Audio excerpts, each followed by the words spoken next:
Ladies and gentlemen, welcome to the final ever episode of the list Game of Thrones. Today, we're going to be talking about the final ever episode of the Game of Thrones TV show. So much we're going to find out today, including what happened in last week's crazy episode. We'll recap for you. We'll get all our feelings out about it. So much feelings, so many deaths, so much craziness going on. Wow. We're going to process that and then move ahead to the episode tonight. It's a big episode tonight. It's the final episode. We're going to finally find out who sits on the Iron Throne, what's happened to our favorite characters, Jon, Daenerys, Varys. Well, we know what happened to Varys. That reminds me. Spoiler alert, guys. If you have not watched the most recent episode, Season 8, Episode 5, do not watch this episode, okay? Yeah. We got a lot of stuff to talk about, and we will be getting all into it today. We start with, of course, last week. Daenerys Targaryen setting everything on fire. All right, I'm going to let you know for the last time, guys. Huge spoiler alert here. Yeah, so from this point on, I will not be saying that anymore because you should know. There's spoilers. So if you've not watched Season 8, Episode 5, do not listen to this episode. Yeah, it's the second to last episode of Game of Thrones ever, and we still have so many questions. How many more of our favorite characters are going to die horrible deaths, and who will finally get to sit on the throne? They've been gaming out for over 8 seasons. I mean, we got last week's episode to talk about. Yeah, so let's just go ahead and get right into it, ladies and gentlemen. The crew, they've decamped to Dragonstone, and the mood is pretty grim. Lord Varys, we find out, like, the first scene in the episode is him writing on a little piece of parchment that you see the words, heir to the Iron Throne, true heir to the Iron Throne, and you see Jon Snow, you see he's writing, tell the realm about Jon Snow, and he gets straight into it, and there's a lot of crazy stuff that happens here that just doesn't seem like the normal shifty Varys way of operating. For example, literally walking up to Jon Snow and telling him, yeah, like, let's do this treason thing. Let's do it. It's gonna be great. It's gonna be fine. It's pretty crazy. Yeah, he's writing a bunch of crow notes revealing that Jon Snow is the rightful heir to the throne. It turns out the Master of Whispers is really good at whispering, maybe whispering a little too loud, though, because he tells Jon that was not a good mistake. Tyrion gets wind of it, and he tells Daenerys. But in this conversation, he says to Jon, they say every time a Targaryen is born, the gods toss a coin, and the world holds its breath. We both know what she's going to do. He says, Jon, referencing the increasingly mad Dany. I still don't know how her coin has landed, but I'm quite certain about yours. Jon not having any bit of it, saying, quote, she's my queen, clearly not having been briefed on how this episode will end. It'll be a little tough. And it kind of makes clear that how the world is going to have to, like, how things are going to have to continue here. This and at the end of this episode, like, it sets a path forward. But first, we take a look at traveling down that path in the first place. Dany's having a rough time. Anyone who's seen The Bachelor could tell the producers have well and truly chosen a villain arc for her this episode. She's not eating. She's refusing to join the party, and her hair is looking like the before picture in a Garnier commercial. In the diary or war room, Tyrion's having a talk, trying to talk to some sense in her. But it's no use because the writers have settled on their mad woman archetype, so Dany will not see sense at all anymore. She's convinced that Jon betrayed her by revealing their family bond, and just like a constant in the Bachelor house, she's seeing enemies everywhere. She is going towards that Ares method, like that way of seeing enemies all over the place. Very, very dangerous. Sansa betrayed me. Jon betrayed me. Literally everyone betrayed me. This is the crisis, guys. We are in full crisis mode. She's not really seeing sense here. And the thing is that she has gotten to this course by literally, again, doing everything her advisors have told her to, which is incredibly not talked about enough, in my opinion, because she would have been in this situation if she hadn't gone to save the living in Winterfell. Like, her advisors told her to do that. Her advisors lost her one of her dragons by this foolish, idiotic mission with the Night King. And personally, and Beyond the Wall, where she had to rescue Jon and the Hound and everyone else like that, Jorah, all those people who went on a mission to go try and convince Cersei, because everybody knew, anyone with a brain, any person that, and by the way, Tyrion's supposed to have a pretty good brain. Everyone knew, even Sansa knew, that Cersei was never ever going to come up there with the Golden Company, and that she literally lost to one of her dragons. Tyrion has not had a good decision since the wildfire. Like, it's literally that simple. Like, he's remember, like, he's in the crypts at Winterfell in episode 3 of the season, like, remember the Battle of the Blackwater? We were able to do good things then. Like, that was in season 2, my man. Like, you've been on a crazy cold streak. And, I mean, some of that is kind of the writing. It's just, like, condensing the story arcs, as we've heard so many times. But the truth is, like, that, I think, really, her advisors are more to blame the situation that Daenerys ever really has. Like, her situation, like that, those missteps that her advisors have told her to do have brought her to the situation of madness and isolation. She hasn't. Like, she kind of had the better instincts on this. And Missandei, she had the right idea. She's like, sometimes you got to break from your advisor. Sometimes you do. Sometimes you trust your own instincts. And she never really got around to doing that. She really never did. And she could, okay, Tyrion, I don't want to be like my father. I don't want to be who he was. And she just got to a point where she had no other choice.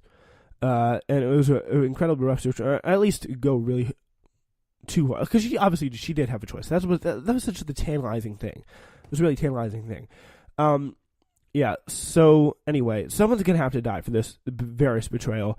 And who else but the Master of Whispers, Lord Varys? And by the way, this is something that is completely justified. Killing Varys is something that any king, including Jon Snow, by the way, in Westeros would have done. Actively plotting to poison somebody, which is what he was doing. I don't know if you realize that. This is what he was doing with the little girl in the beginning of the episode, saying she's not eating. Because she knew Varys would probably try to be poisoning her, and had the idea of it because she's just that paranoid at this point. She really is just that paranoid. She knew Varys was going to try and poison her. She knew that it would be, she knew that would be coming. She just did, and that's kind of disturbing and kind of impressive at the same time. But in the end, she had to come to that realization, and I cannot believe that, like, someone like Varys, after just this amount, like it's kind of ridiculous that after years and years and years of plotting to get a Targaryen back on the throne, doing everything you can as the Master of Whispers, getting Tyrion to come all the way out there, convincing Tyrion that just maybe there would be someone worth believing in, and then turning on her that quickly because of what again? Like, he was, like, vaguely worried about her mental state. Like, this is the conversation. Very beginning of the episode. This is it. So, the girl comes in the room. He puts away the parchment. And she's like, Varys says, like, nothing? She won't eat. We'll try again at supper. Varys says, I think they're watching me. Who? Her soldiers. Of course they are. That's their job. What have I told you, Martha? The bigger the risk, the bigger the reward. Go on. They'll be missing you in the kitchen. So, okay, what do we learn from this? She's a kitchen girl. She's not eating. Martha's a kitchen girl. She's trying to feed her food. She's not eating. Like, when I first originally watched this, I was like, okay, this is just a sign of concern. But then you see the letter, you put two and two together, and it's kind of obvious what there's going on. This girl would not be so stressed if her job is simply delivering food to Daenerys. And this scene, combined with Varys' clearly duplicitous behavior, gives off the major he was poisoning her vibes. And that's just the truth. Like, that is ridiculous that Varys would try to do this. And I mean, you have to wonder, like, and the fact that we are wondering about this, like, it shows what? It shows that the writers just didn't set this up enough. Like, they didn't have enough conversation, which is it's really, really tough to swallow here. Give you just the full audio context of what was excuse me, what was going on here. Like, this is how it sounded here in the beginning of the episode.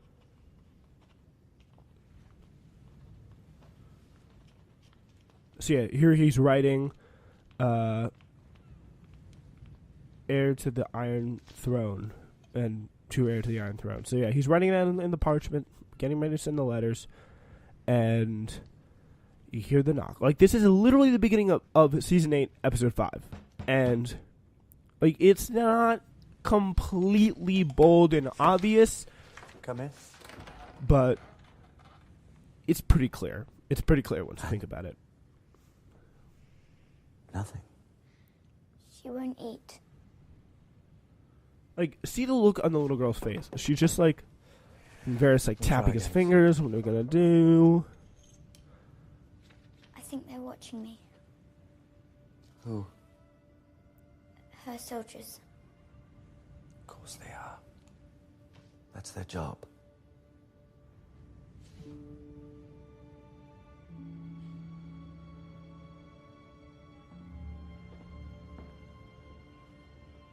What have I told you, Martha? The greater the risk, the greater the reward. Go on. They'll be missing you in the kitchen.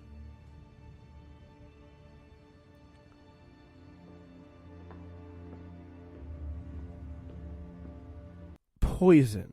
It's a woman's weapon. Women and cravens and eunuchs.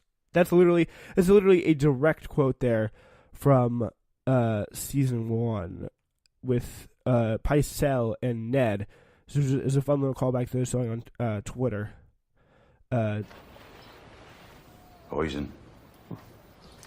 Disturbing thought. No, I don't think it likely. But the hand was loved by all. What sort of man would dare? I've heard it said that poison is a woman's weapon. Yes. Women, cravens, and eunuchs. Varys, like, he's definitely the kind of guy who would use poison. He's not the guy who's like come and stab someone in the back, fight them with the sword. No, like, if you want to get someone dead, which is obviously what you want to do, because he's definitely of the opinion, whether it be justified or not, that Daenerys would not go down without an armed fight, and it's really what happened here. Like, he was probably right in that, and yeah, things had to happen in his mind, and he was going to make them happen, and poison would be his best option to do it. All right, so yeah, after that kind of happened, Daenerys turns into Varys. So yeah, she blames Sansa for sharing Jon's secret. She killed Varys as much as I did, and bemoans the fact that no one seems to be picking up what she's putting down. I don't have love here, only fear. Which, by the way, is kind of ridiculous. The literally only person who would come in, bring their armies to the north, sacrifice so much, and literally saved the living. What did she get in return? Absolutely nothing. Mistrust from Arya, mistrust from Sansa, mistrust from the entire north, mistrust from the entire realm, just out of nowhere, which is ridiculous. Yeah. Like, I don't get it. I just don't get it. All right, so, yeah. This is the kind of incredible scene where Varys finally gets his end. After he knew it was coming, and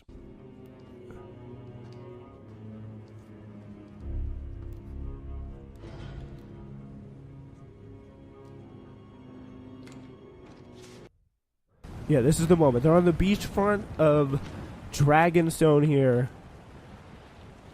Jon standing beside her. I, Daenerys of House Targaryen, first of my name, breaker of chains and mother of dragons, sentence you to die.